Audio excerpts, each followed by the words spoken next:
All right. Welcome, everyone. Before I start, I'd just like to revise the syllabus. I mean, not revise the syllabus. I'd just like to go through the syllabus for term 3. Now, for English 2, today's our English 2 lesson. What we have here is what we've done for term 2 is till chapter 12, Song of the Flower, Khalil Gibran. And for term 3, or in term 3, we'll be doing 13, 14, 15, 16, 17, and 18. I'm just going to exit my WhatsApp so that I don't get disturbed. So yes, 13, 14, 15, 16, 17, and 18. This is what we'll be doing for term 2. Term 3. All right. All right. And, oh, where's it gone? Yeah. And today we'll be starting with The Lost Child by Mulk Anand. And listen, you have this book. I don't have the book, but I have the story. And we'll be going through the story. And after I finish reading the story, I'm going to teach you something about a story map. All right. Here we go. So, The Lost Child by Mulk Anand. In this story, a child goes to a fair with his parents. He is happy and excited and wants the sweets and toys displayed there. But his parents don't buy them for him. Why then does he refuse when someone else offers them to him? Keep this question in mind.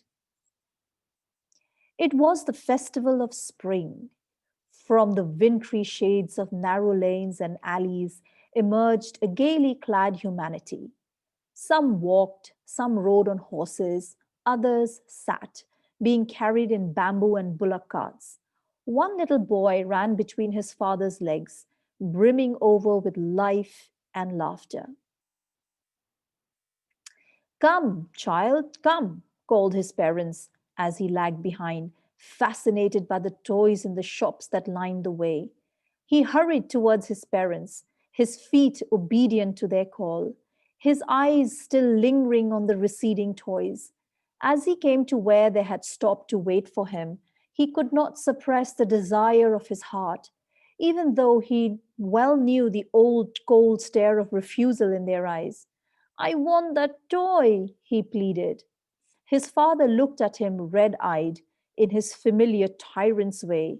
His mother, melted by the free spirit of the day, was tender and giving him her finger to hold, said, Look, child, what is before you?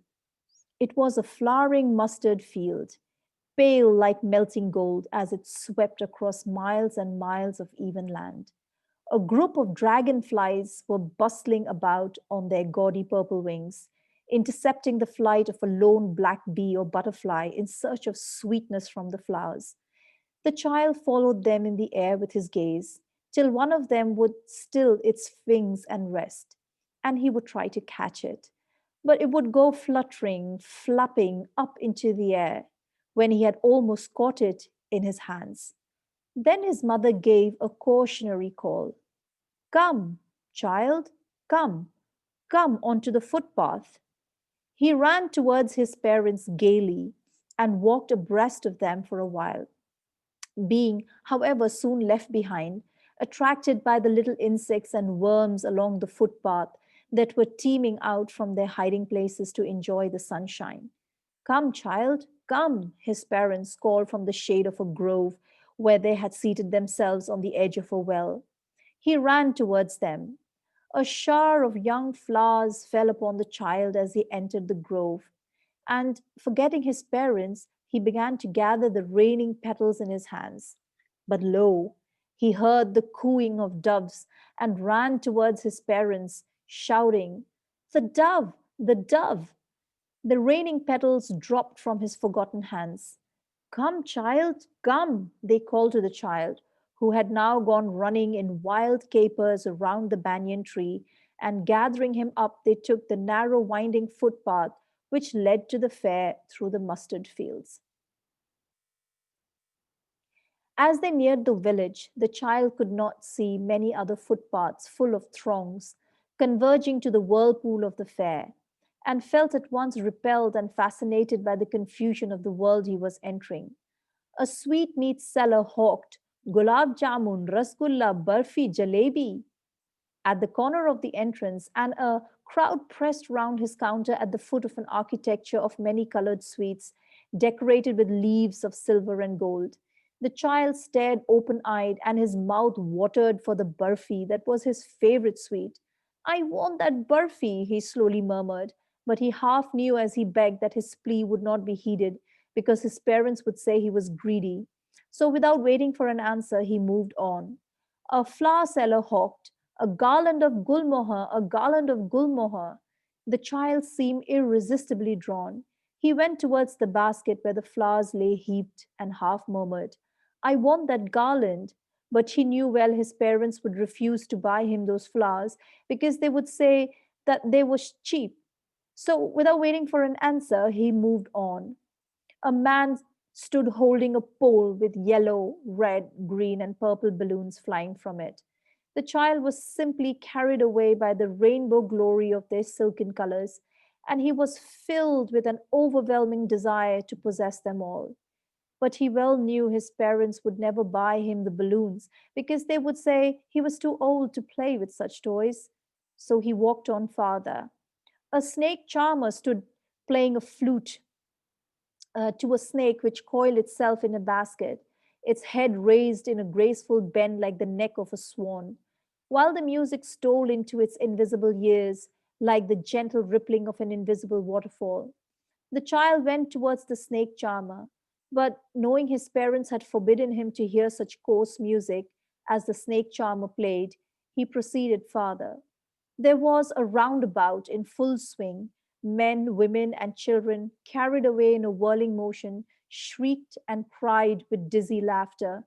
The child watched them intently, and then he made a bold request. I want to go on the roundabout. Please, father, mother. There was no reply. He turned to look at his parents. They were not there ahead of him. He turned to look on either side. They were not there. He looked behind. There was no sign of them.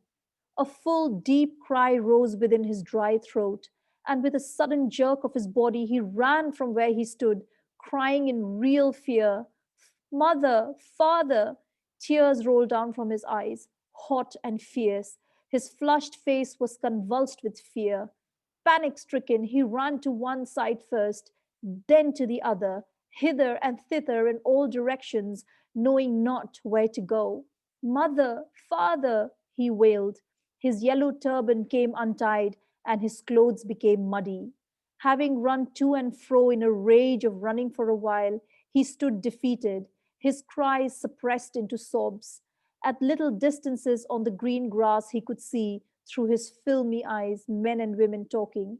He tried to look intently among the patches of bright yellow clothes, but there was no sign of his father and mother among these people, who seemed to laugh and talk just for the sake of laughing and talking. He ran quickly again, this time to a shrine to which people seemed to be crowding. Every little inch of space here was congested with men, but he ran through people's legs, his little sob lingering. Father, mother. Near the entrance of the temple, however, the crowd became very thick. Men jostled each other, heavy men with flashing, murderous eyes and hefty shoulders.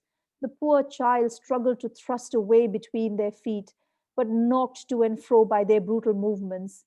He might have been trampled underfoot had he not shrieked at the highest pitch of his voice, Father, mother! A man in the surging crowd heard his cry, and stooping with great difficulty lifted him up in his arms. How did you get here, child? Whose baby are you? The man asked as he steered clear of the mass. The child wept more bitterly than ever now and only cried, I want my mother, I want my father. A man tried to soothe him by taking him to the roundabout. Will you have a ride on the horse? He gently asked as he approached the ring. The child's throat tore into 1,000 shrill sobs, and he only shouted, I want my mother, I want my father. The man headed towards the place where the snake charmer still played on the flute to the swaying cobra. Listen to that nice music, child, he pleaded. But the child shut his ears with his fingers and shouted his double pitched strain. I want my father. I want my mother. The man took him near the balloons, thinking the bright colors of the balloons would distract the child's attention and quieten him. Would you like a rainbow colored balloon? He persuasively asked. The child turned his eyes from the flying balloons and just sobbed, I want my mother. I want my father. The man, still trying to make the child happy, bore him to the gate where the flower seller sat. Look, can you smell those nice flowers, child? Would you like a garland to put around your neck? The child turned his nose away from the basket and reiterated his sob. I want my father. I want my mother. Thinking to humor his disconsolate charge by a gift of sweets, the man took him to the counter of the sweet shop. What sweets would you like, child? He asked. The child turned his face from the sweet shop and only sobbed, I want my mother. I want my father. What a sad story. The poor lost child. Have you ever got lost in a crowd like that? I mean, I would feel terrified if I was lost. Poor child. Okay, let's have a look at these questions, these 5 questions. What are the things the child sees on his way to the fair? Why does he lag behind? In the fair, he wants many things. What are they, and why does he move on without waiting for an answer? Question 3. When does he realize that he has lost his way? How have his anxiety and insecurity been described? Why does the lost child lose interest in the things that he had wanted earlier? And the last question, what do you think happens in the end?